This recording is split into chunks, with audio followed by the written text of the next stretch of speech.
Deephaven community team back with another demo. This is February week 2. First, we've got Nate showing off his demo with vectors over barrage. So take it away, Nate. All right, so I've got a couple of different tables to share. This first one right here is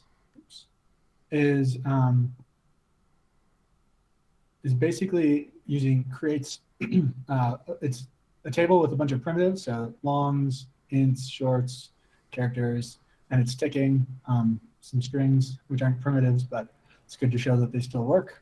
And then I group them basically by nothing, so it's not a real demo in that sense. And I've got another server over here, and I'm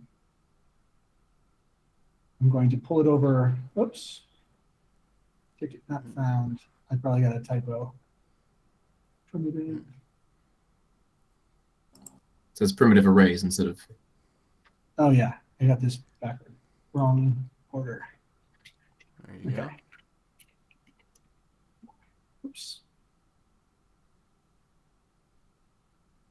All right, so this is that. That's actually the table ungrouped. So this is the table with all the groupings. And you can see that it's actually sending over double vectors, float vectors.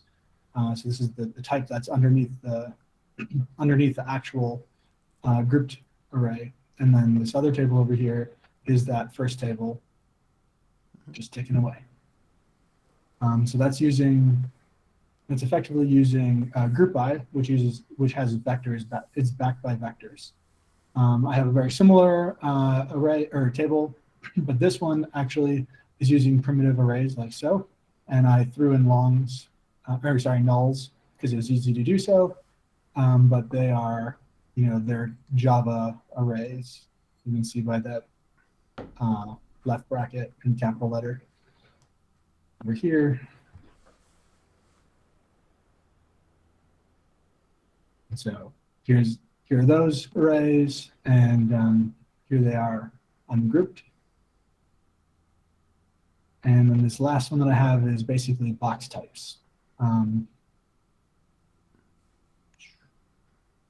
I know it's not necessarily a very interesting demo because they're all about the same, but behind the scenes, they're backed by different kinds of things. So this is an array of capital D doubles, for example.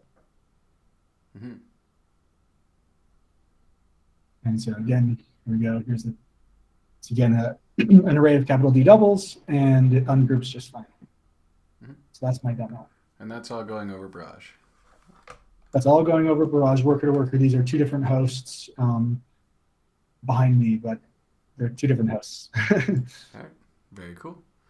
All right, next up, I've got myself, and I'm going to show my progress with JS plugins and making your own custom Docker image about that.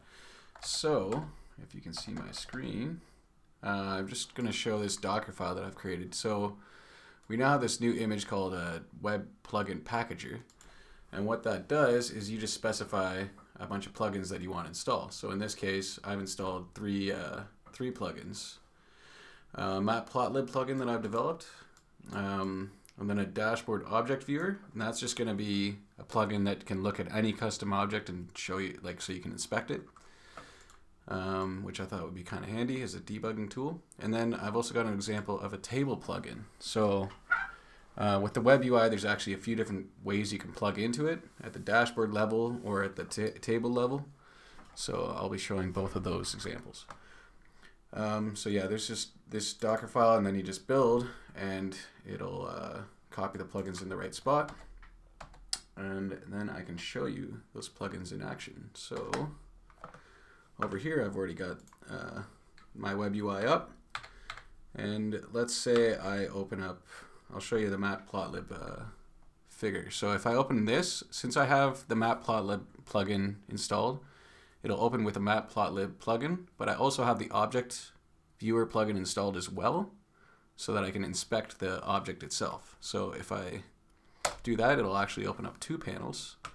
So this is my Matplotlib plugin showing the actual Matplotlib plot, whereas in this side is just my object viewer, which is inspecting the object itself, which right now is just a base64 string. So this will be useful for debugging. I do need to clean up the formatting a bit, but yeah. If I open up another custom object type, like this this node type that we've created, a JSON node. If I open that up, that will open up in our object viewer plugin as well, and we can, you know, take a look at the contents and that kind of thing. So that's my object viewer plugin. And then the other thing I was going to show was the table plugin. So we have an attribute that you can set on a table. You can set a plugin name, and I specify this plugin table plugin example that I've created, and it'll actually open up a table, but this time there's some additional functionality. So I've got you know, just an example plugin across the top here, but you can display whatever you want. But then I've also got extra functionality, like I can right click on an item, and I've got these custom menu items that I've added to the menu, like just some example stuff showing what we can do. So like displaying an alert, or like displaying a modal, or displaying a model rather.